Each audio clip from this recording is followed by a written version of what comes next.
કે ભાઈ આપણને સમજ નહીં પડે, આપણને ચાલે આપણે.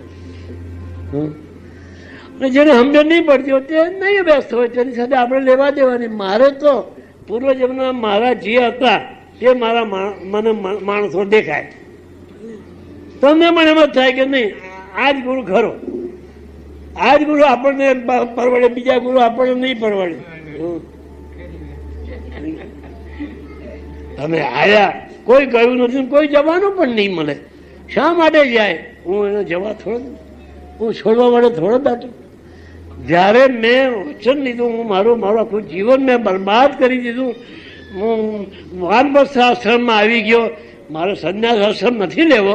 હું સંન્યાસ આશ્રમ લઉં તો તમને આગળ નહીં બેહાડવા પડે, તમને દૂર કાઢવા પડે. પેલા સંન્યાસના દંડથી, સંન્યાસનો દંડ છે ને તેમાંથી તમને ખસેડવા પડે. એટલે હું સંન્યાસ નથી લેતો. હું ગ્રસ્તા, હું વાનપ્રસ્થ આશ્રમમાં, કે જેથી કરીને તમે મને મળી શકો, હું તમને મળી શકું. પેલામાં મર્યાદા આવે, મારે મર્યાદા નહીં જોઈએ. ભગવાન રામચંદ્ર મર્યાદા હતા, હિસાબવાન હતા. કૃષ્ણ મર્યાદાવાન હતો, એને મર્યાદા છોડી દીધી તો બધાને પહોંચી વળ્યો. રામભાઈ કોઈ જાય નહીં, કારણ મર્યાદામાં કોણ જાય? કૃષ્ણભાઈ બદલાઈ જાય તો મર્યાદા બદલાઈ આવે. કઈ વાંધો આપણે શું વાંધો? તો એ છે આટલું ગુરુ બધું પર આવ્યા પછી જેને આટલું એ હોય તો એ ગુરુને લાયક, નહીં તો કાંઈ નહીં. એકલો ભણ્યો તેની ગુરુપદની જરૂર નહીં મળે. બહુ ભણેલા હોય છે પણ એની સાથે વ્યવહારો છે. ભણ્યો પણ ગણ્યો નહીં, એને વ્યવહારિક દ્રષ્ટિએ.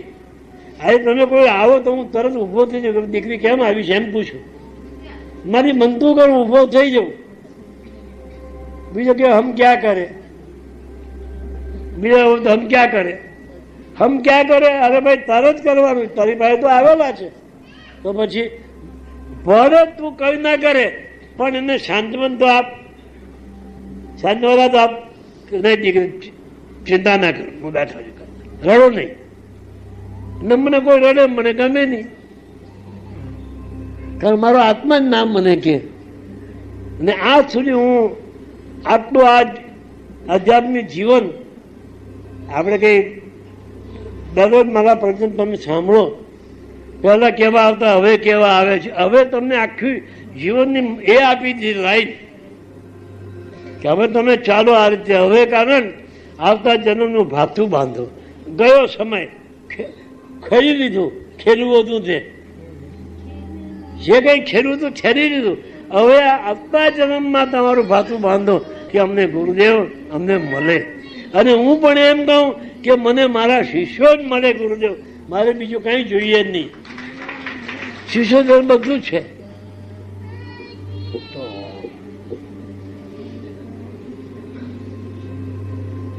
તો જીવનમાં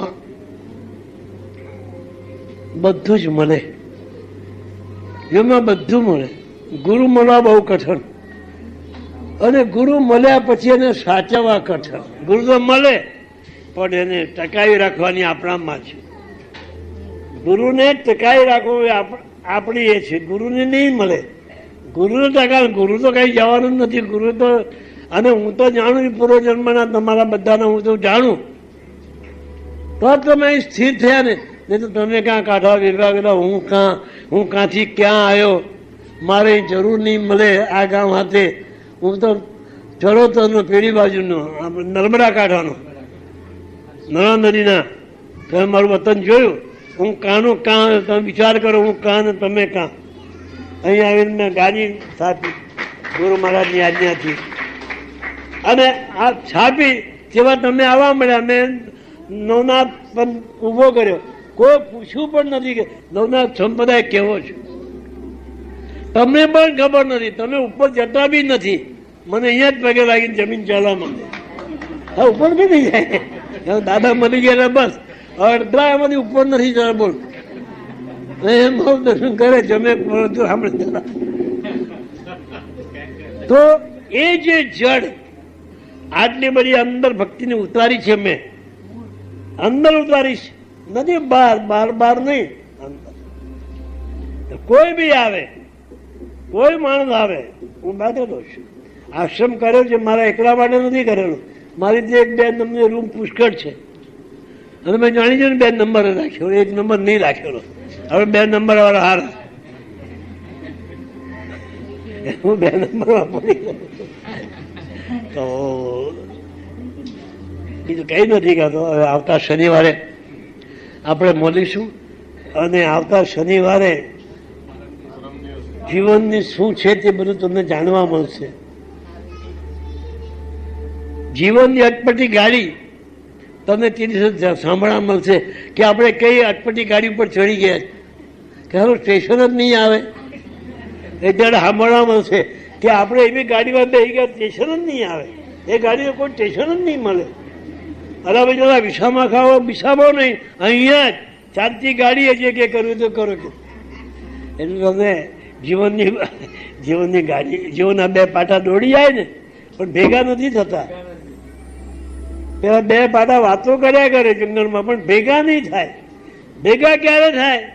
એનો ગુરુ સાંધા માસ્તર મળે તો સાંધો જોડી આપે. સાંધો જોડી આપે તો અહીં મારે એવું ને મારે કીધું એ કેમ કરી સાંધો રંગ રસિયા આવો તે રંગ મને ગુરુ આવો તે રંગ મને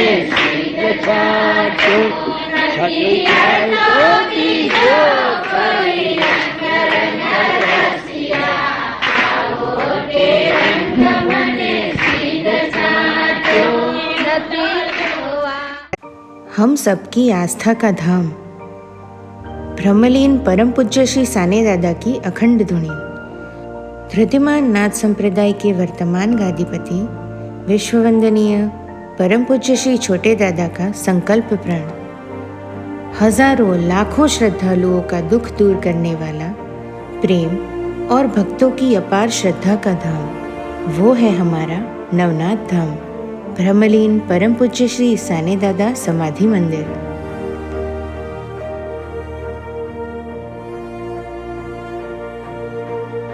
धृतिमान नाथ संप्रदाय के वर्तमान गादीपति विश्ववंदनीय परम पूज्य श्री छोटे दादा के प्रखर और प्रबल नेतृत्व के अंतर्गत ये भव्य मंदिर आकार ले रहा है। ब्रह्मलीन परम पूज्य सद्गुरु श्री साने दादा समाधि मंदिर निर्माण कार्य एक धार्मिक यज्ञ कार्य है जिसमें आहुति रूप में तन मन धन का समर्पण करके पुण्य प्राप्ति के अधिकारी बनिए और आत्मभाव से तेरा तुझको अर्पण की मानस वृत्ति से अपना सहयोग अवश्य दें। मन से देंगे तो भीख कहलाएगी, विश्वास से देंगे तो दान कहलाएगा, आत्मभाव से देंगे तो धर्म या कर्तव्य कहलाएगा। आपका दान माँ विमला अखूट अन्न क्षेत्र ट्रस्ट में करें। आपका दान मूल्य आर्टिकल 80G के तहत आयकर से राहत दायरे में आएगा। दान करने के लिए संपर्क करें 9726970692 और 99137199765।